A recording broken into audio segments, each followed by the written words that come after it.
à la fois français et à la fois suisse. Du coup, côté français, il y a, le pôle métropolitain du Genevois français qui regroupe, 8 intercommunalités, Pays de Gex agglomération, le bassin belgardien, Annemasse agglomération, Thonon agglomération, la communauté de communes du Genevois, la communauté de communes de Faucigny-Glières, la communauté de communes d'Arves-et-Salève et la communauté de communes du Pays Rochois. Vous avez également, comme membres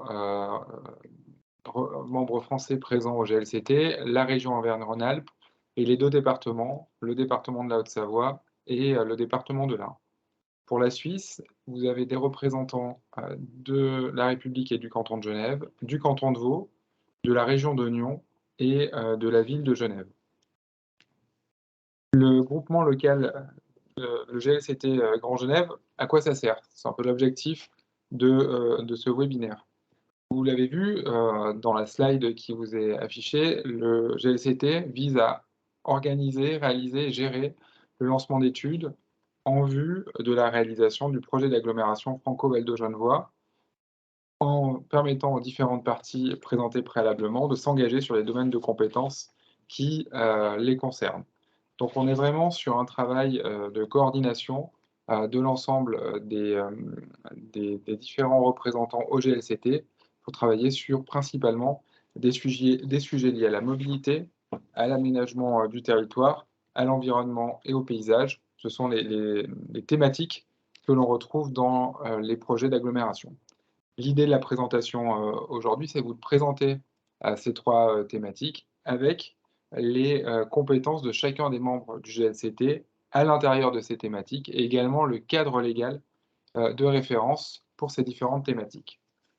La première, il s'agit d'évoquer peut-être, la plus importante, c'est la mobilité. Donc au niveau suisse, les offices cantonaux mettent en œuvre la politique cantonale de la mobilité dans le respect du plan sectoriel des transports de la Confédération.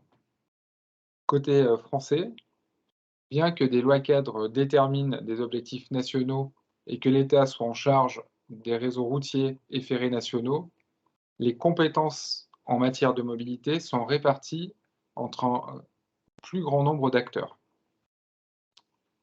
Côté français donc, la répartition des compétences se fait selon le type de mobilité.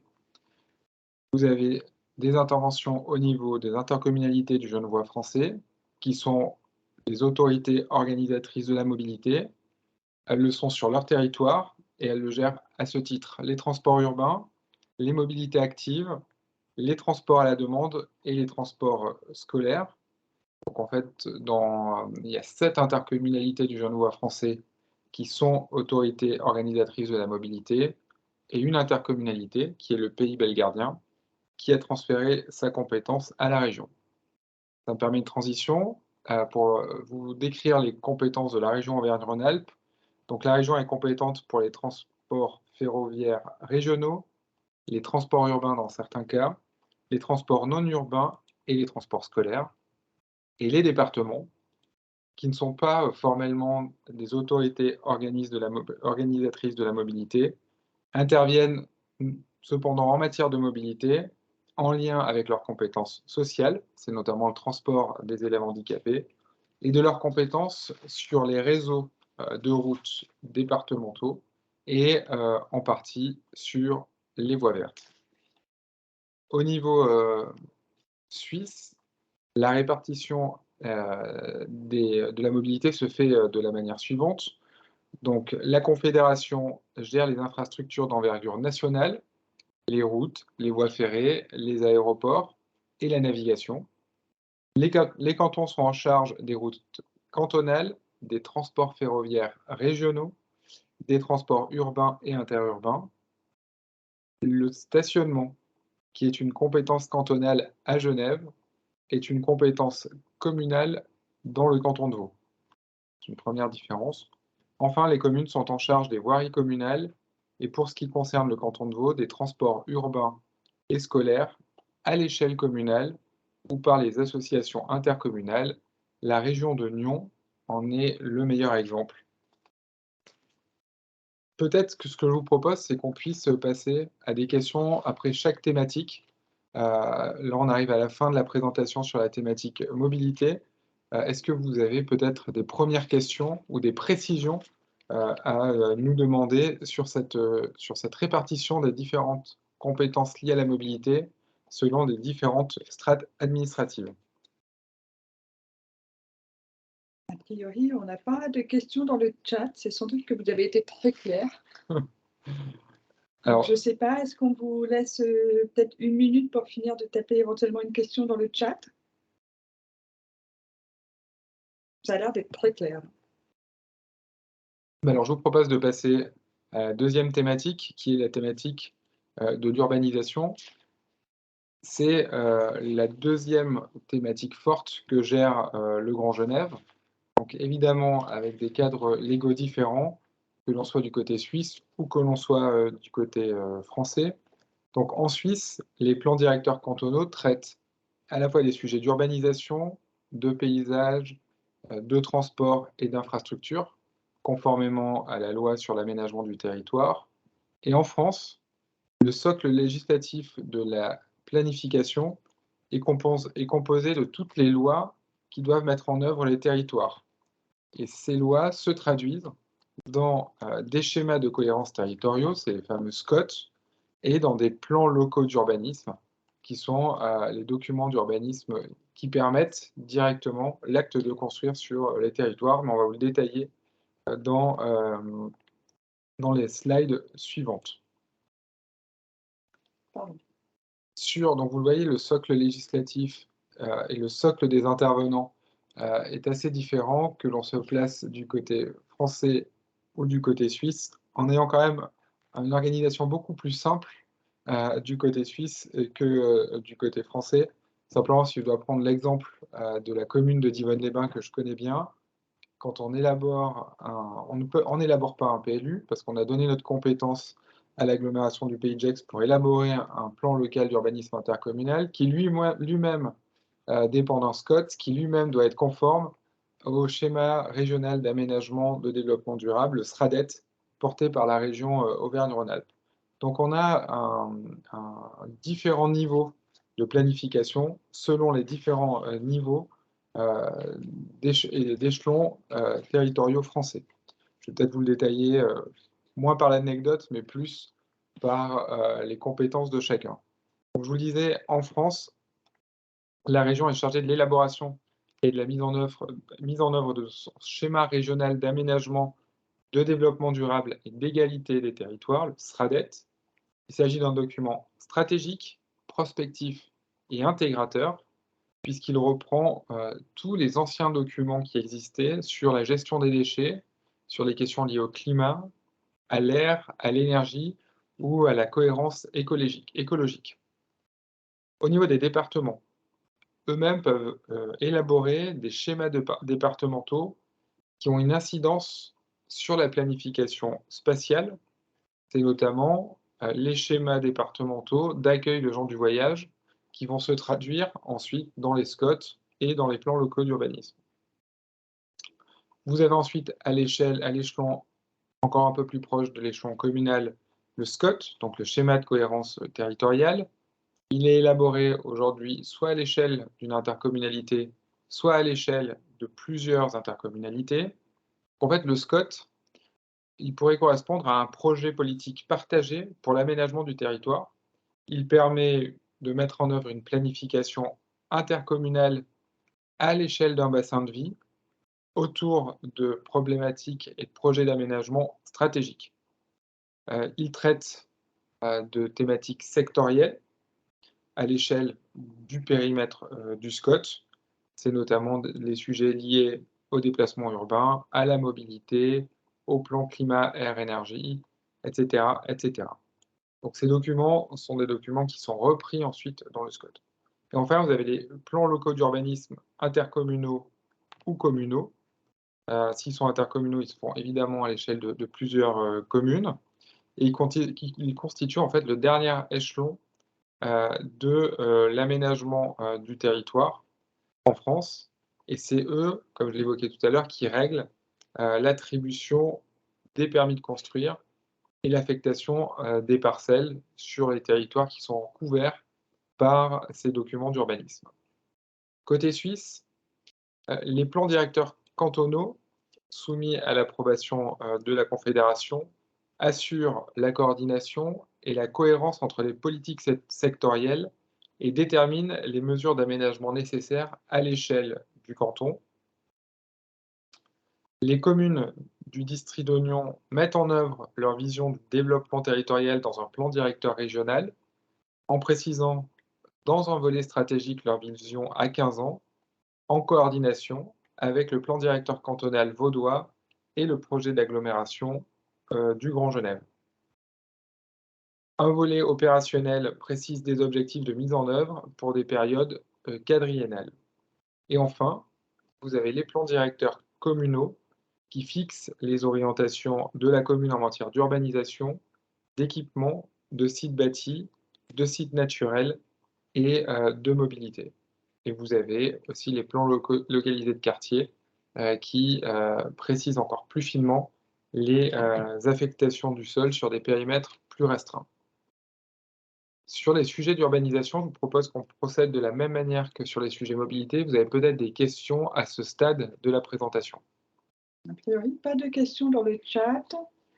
Je pense que ce foisonnement de sigles à l'heure de la digestion peut être un peu indigeste, mais peut-être qu'il y a justement des questions là-dessus, des précisions à apporter.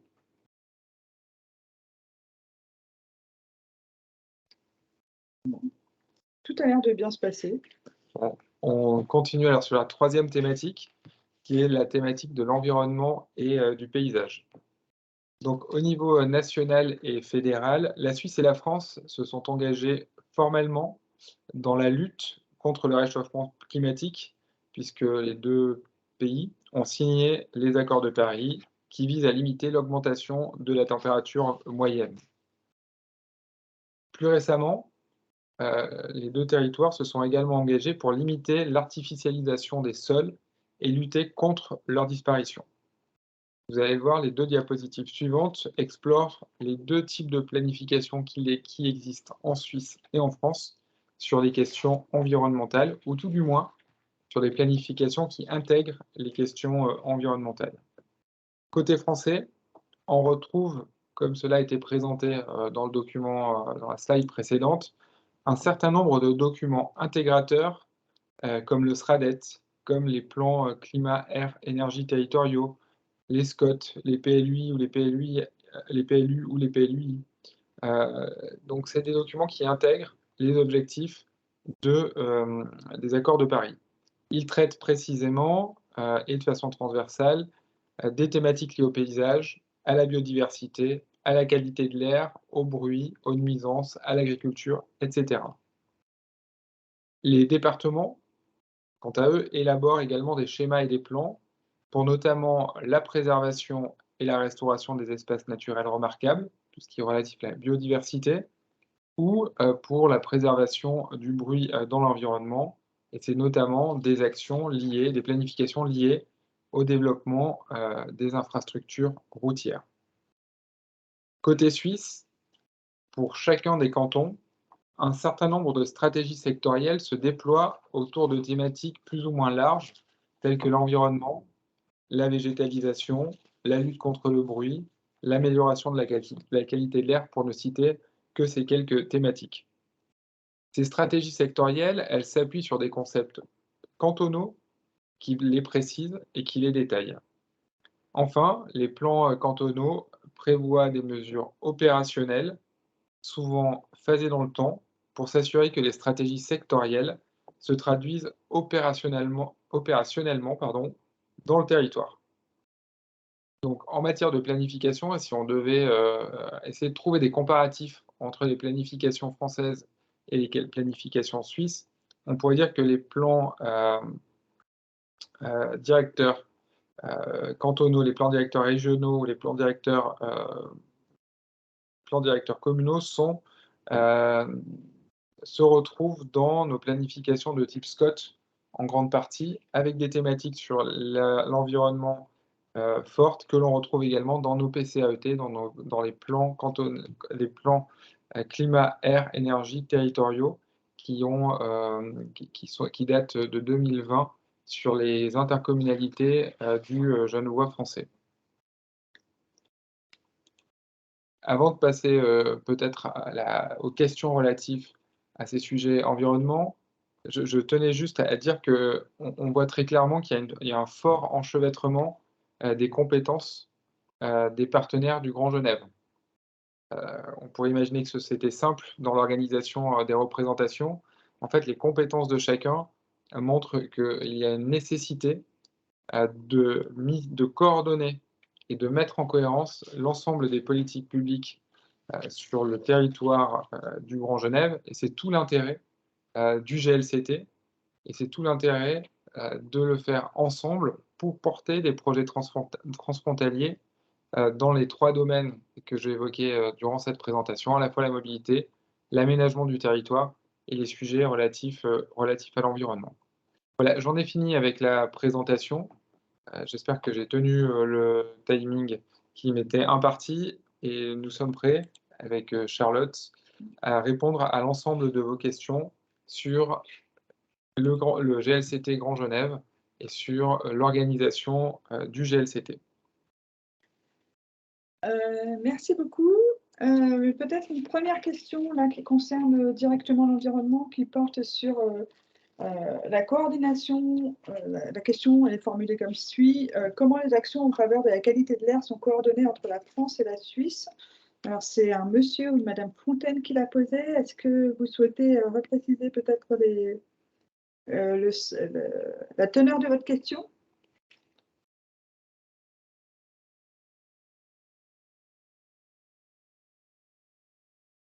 Je ne sais pas si cette personne peut se manifester, sinon je laisse monsieur Scatola répondre donc à la question sur comment les actions en faveur de la qualité de l'air sont coordonnées entre la France et la Suisse. Alors sur ce sujet très spécifique, il y a ce que nous appelons Pacter, qui est en fait un travail qui est aujourd'hui qui dépend en fait, qui est coordonné entre le Grand Genève et la région Auvergne-Rhône-Alpes plus spécifiquement pour la partie qui concerne la partie française, sur lequel il y a toute une série d'actions qui sont engagées pour lutter contre pour l'amélioration contre la mauvaise qualité de l'air et pour l'amélioration de la qualité de l'air, avec 14 actions transfrontalières très concrètes qui visent à diminuer les particules fines. Et c'est notamment, si je dois prendre quelques exemples, c'est des voies réservées aux covoitures